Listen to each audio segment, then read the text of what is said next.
रहे हो, अगर एक शरीर की हम बात करें, अपने शरीर को ले लो, छोटे से बच्चे पैदा हुए थे, छोटे से, अब इतने बड़े कैसे हो गए? तो ये सारा जो आप जोड़ घटाव देख रहे हो, ये एक तरह से भोजन है। भोजन के द्वारा, अन्नमय कोश के द्वारा हमारे शरीर में परिवर्तन लगातार होते रहते हैं। प्रत्येक 7 वर्ष में ये जो शरीर आप देख रहे हो, स्थूल शरीर,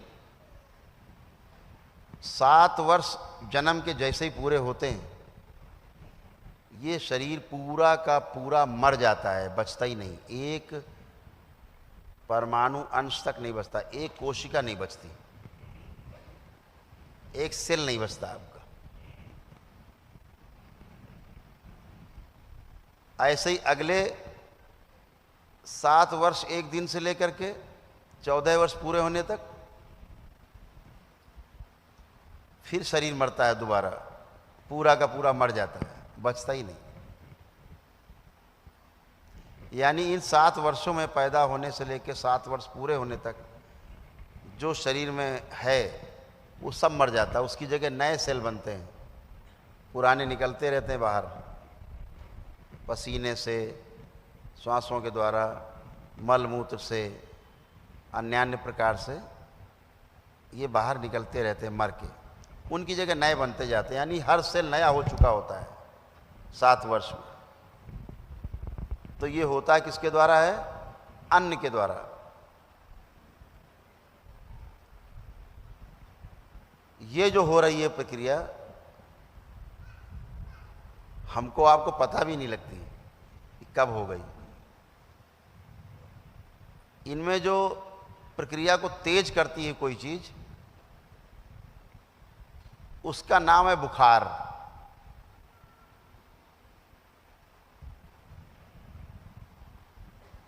सेल जो डिस्ट्रॉय हो गए हैं, मर गए हैं, उसे बाहर कैसे निकाला जाए? अगर वो अंदर पड़े रहेंगे तो सड़ेंगे, तो रोग बनता है। क्या बनता है? रोग। फिर वही आपके गांठ के रूप में दिखाई देता है, त्वचा रोग के रूप में दिखाई देता है, अंदर उन्हीं गांठें बनने लगती हैं। तो बुखार का काम है आपके इन अवशेषों को, मृत अवशेष जो हैं, जो मर गए अंदर सेल्स, ये बाहर निकल जाएं। जब ये बाहर नहीं निकल पाते तो बुखार आता है। क्यों आया बुखार? वो सेल बाहर नहीं निकल पा रहे हैं, अंदर सड़ रहे हैं, सड़न पैदा हो गई है। तो बुखार क्या करता है? आते ही आपकी भूख बंद कर देता है। पहला काम भोजन। बुखार का काम क्या है? मन नहीं करता खाने का। पानी का भी टेस्ट बदल जाता है, पानी का भी टेस्ट आपको नहीं आता। लेकिन फिर आप कहते हो पत्नी से, माँ से, जरा कुछ चटपटा बनाओ क्योंकि स्वाद नहीं आ रहा है, कुछ जरा चटपट टाइप का हो जाए। जी मचल रहा है कुछ खाने को, अंदर डिमांड नहीं हो रही है, भूख नहीं है, लेकिन जीभ लपलपा रही है, केवल लपर लपर कर रही, जी कुछ खाने को चटपट हो जाए। रोज आदत पड़ी है। तो आप क्या करते हो? बुखार को और निमंत्रण दे देते हो, भैया बने रहो, तो बुखार फिर नहीं जाएगा। क्योंकि जो एनर्जी शरीर की आपकी बुखार के रूप में शुद्धि के लिए आई है, अंदर जला के भस्म करने के लिए आई है, मारने के लिए आई है गंदगी को, उस एनर्जी को आप दूसरा काम देते हो, भोजन दिया, अब वो एनर्जी उसको पचाने में लग जाएगी। वो शुद्धि के लिए, मान लीजिए आपका आश्रम है, 100 कर्मचारी बुलाए जाएं, भैया आश्रम की सफाई करनी है, ठीक है। अब उन्हें आश्रम की सफाई करने के लिए बुलाए गए और उनसे कहो भैया एक काम करो, सब लोग जरा बाहर चलो हमारे साथ और जरा खेलेंगे। अब खेलते रहो दिन भर, सफाई कौन करेगा? तो ऐसे ही आप खेलते हो कि आप फिर खाते हो कुछ ना कुछ।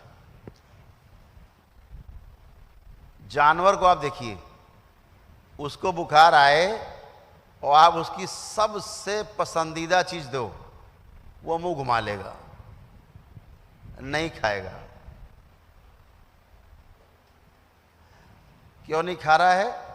वो शरीर के रूप में जी रहा है, उसके पास जितनी सूचना है उसकी शरीर के लिए काफ़ी है, और चूंकि उसके अंदर कल्पनाशीलता नहीं है, कर्म स्वतंत्रता नहीं है, वो कर्म स्वतंत्रता ना होने के कारण, कल्पनाशीलता ना होने के कारण वो मौज में नहीं आ पा रहा है कि ऐसा आनंद आएगा, खा के बड़ा मज़ा आएगा, ज़रा हल्दीराम वाली भुजिया लाओ। अंदर अंदर चल रहा है, हल्दीराम की भुजिया लाओ ज़रा कड़ू वाली, कड़वी। ये कल्पना जानवर के अंदर नहीं, बेचारे के अंदर। वो तो सामने जब उसको चीज़ दिख जाती है तब उसको लगता है अरे यार वाह वाह मज़ा आ गया, खाओ, तो उसमें रस लेता है। क्योंकि आहार, निद्रा, भय और प्रजनन ये हर इकाई में है। लेकिन जो कल्पनाशीलता है वो इससे ऊपर की बात है। वो इंद्रियों के द्वारा होता है, वो मनुष्य शरीर में है, ज्ञान इंद्रियों के द्वारा आपके होता है, कर्मेंद्रियों के द्वारा आपके होता है, मन के द्वारा आपके होता है। तो ये वो एक अलग अलग व्यवस्था है। तो क्या करता है बुखार, इसको समझ लेना है आपको, तो आपको सुख मिलेगा, क्योंकि अब आप शरीर को देख पाओगे। तो बुखार का काम क्या है? आपके शरीर का ताप, टेम्परेचर बढ़ा देता है। क्यों बढ़ाया टेम्परेचर? क्योंकि जो अंदर जो बैक्टीरिया है वो आपके शरीर के तापमान में रहने का आदी है।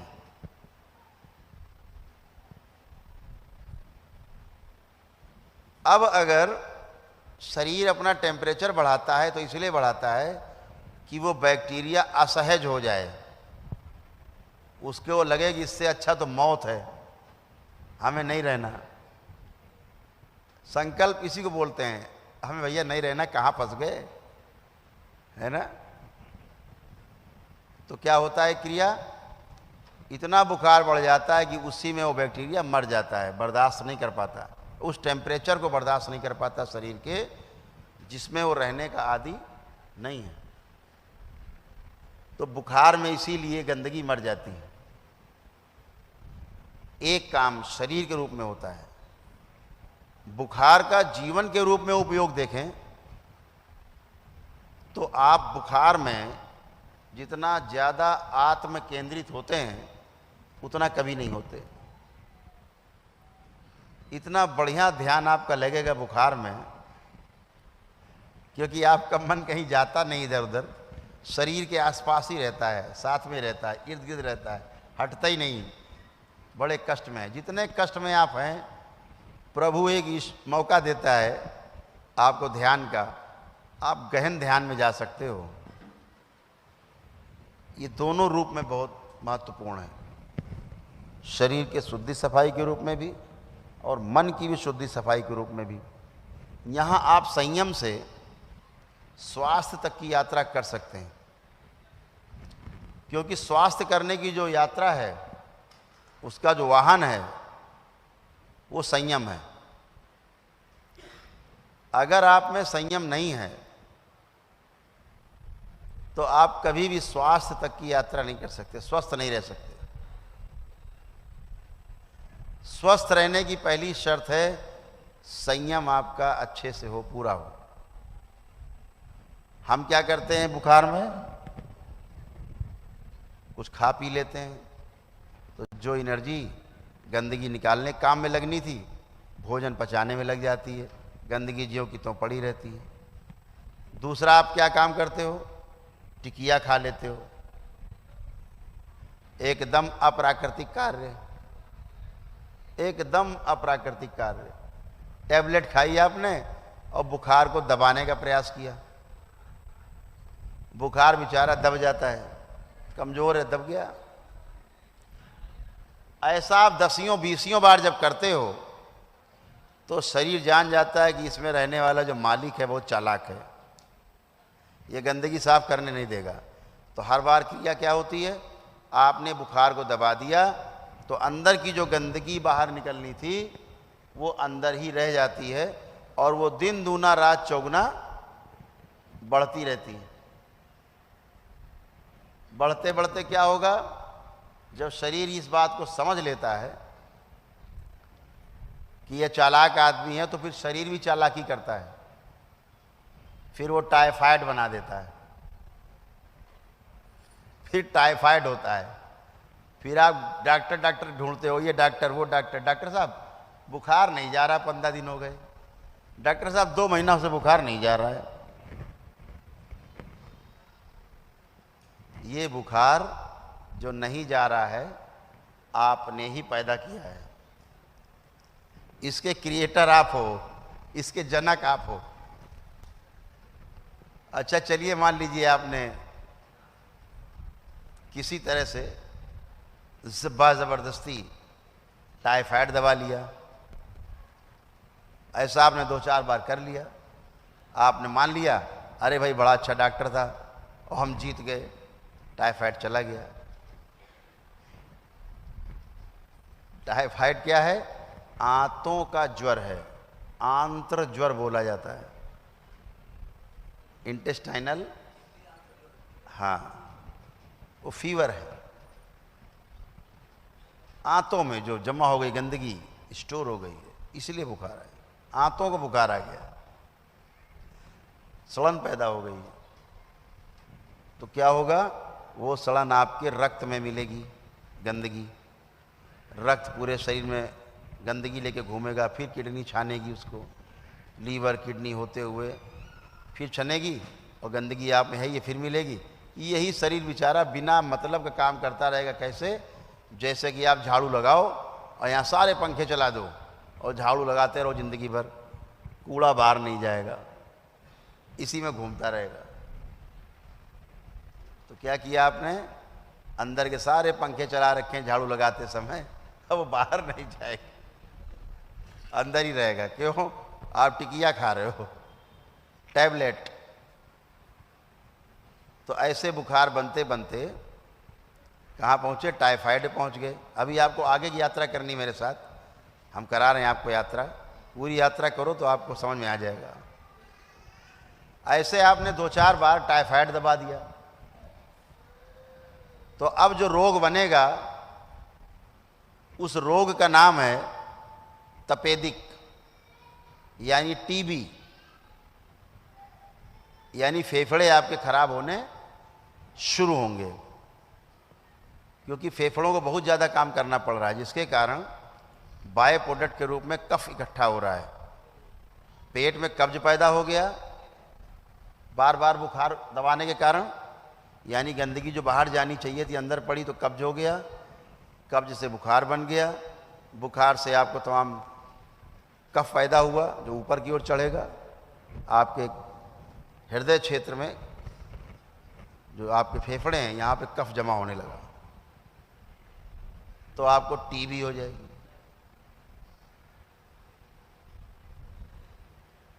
टीबी के बाद भी ध्यान न दिया, फिर आपने टिकिया टैबलेट जारी रखी, तो कैंसर बनेगा। फिर यही कफ जो है मस्तिष्क की ओर यात्रा करता है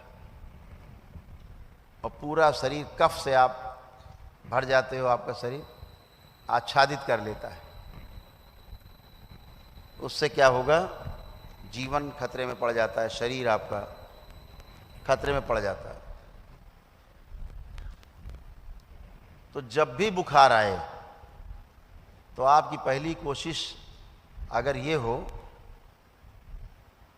कि आपको एनीमा अगर उपलब्ध हो, एनीमा है ना, जैसे बच्चों के एनीमा लगाते हैं, कोई प्राकृतिक चिकित्सक केंद्र हो, या एक पंप आता है छोटा सा, उसको रखना चाहिए, 25-50 रुपए का, 50 रुपए का मिलता है, 40-50 रुपए का, उसको एक सिरा पानी में रहता है, एक सिरा गुदा द्वार पे पंप कर लिया,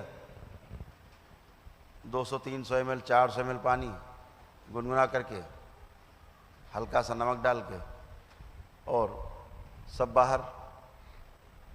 कभी किसी को बुखार आ रहा हो, कैसा बुखार आ रहा हो, आप उसको दिन में 2-3 एनीमा लगवा दो, बुखार भाग जाएगा बगैर दवा के। अभी तो करौली सरकार के दरबार में एनीमा अपने आप ही लग जाता है, बुखार गायब हो जाता है। लेकिन वो जो नकली बुखार है वो तो चला जाता है, लेकिन जो शरीर में गंदगी इकट्ठी हो गई है उसके लिए आपको ये प्रयास करना चाहिए। जैसे एनीमा लगाते, आप कोई डॉक्टर एलोपैथी में आप कभी जाएं और बुखार हो, आप भर्ती हो, आप डॉक्टर से केवल अगर ये कह दो दिन में 2-4 बार कि डॉक्टर साहब एनीमा लगवा दो हमारे पेशेंट को, वो डॉक्टर झल्ला जाएगा आपके ऊपर। क्यों झल्लाएगा? उसे पता है बुखार चला जाएगा, और बुखार गया तो पेशेंट भाग गया। ये भी पता है। वो पता है आपको सलाइन क्यों लगती है यहाँ, वो सलाइन लगा देते हैं, वो टांग देते हैं बोतल, और अंदर आपके ग्लूकोज जाता रहता है। क्यों लगाते पता है? ताकि भाग न जाओ। तो आप लगे हो तो आप पड़े हो, और आपको भ्रम रहता है कि चिकित्सा हो रही है। वही क्या चिकित्सा हो रही है? हम आपको पानी पिला रहे हैं, कोई चिकित्सा है? कहीं पर उसका सदुपयोग है, ऐसा नहीं कि बेकार है। लेकिन उसका दुरुपयोग खूब हो रहा है। सर्जरी के अपने सदुपयोग हैं, सर्जरी का अपना लाभ है। जहाँ पर शरीर भारी खतरे में होता है और सर्जरी की आवश्यकता होती है, तो दरबार आपको सलाह देता है कि सर्जरी जरूर करानी चाहिए। लेकिन जहाँ सर्जरी की आवश्यकता ही नहीं है, दरबार देख रहा है कि यहाँ सर्जरी नहीं होनी है, तो वहाँ नहीं होनी चाहिए। ऐसे ही लोगों को समझ लेना चाहिए। लेकिन अब वो एक बड़ा व्यवसाय बन गया है सर्जरी का। आप पहुँचे, देखे आपने कि आपको देख लिया ठीक ठाक आदमी है, 1-2 लाख खर्चा कर सकता है, 100% आपको सर्जरी पक्का तय है। और कहीं आपने कह दिया डॉक्टर साहब जैसे भी हो, चाहे इसके बराबर रुपया लग जाए, अब आप बचाना है, तो समझो पक्का मरे। क्योंकि डॉक्टर साहब अब कोई प्रयोग ऐसा नहीं बचा होगा जो आप पे ना करें। वो उन्हें पता है हर प्रयोग का पैसा मिलेगा। तो इसीलिए बहुत पैसे वाले लोग अस्पताल जाके इसीलिए मर जाते हैं प्रेम से,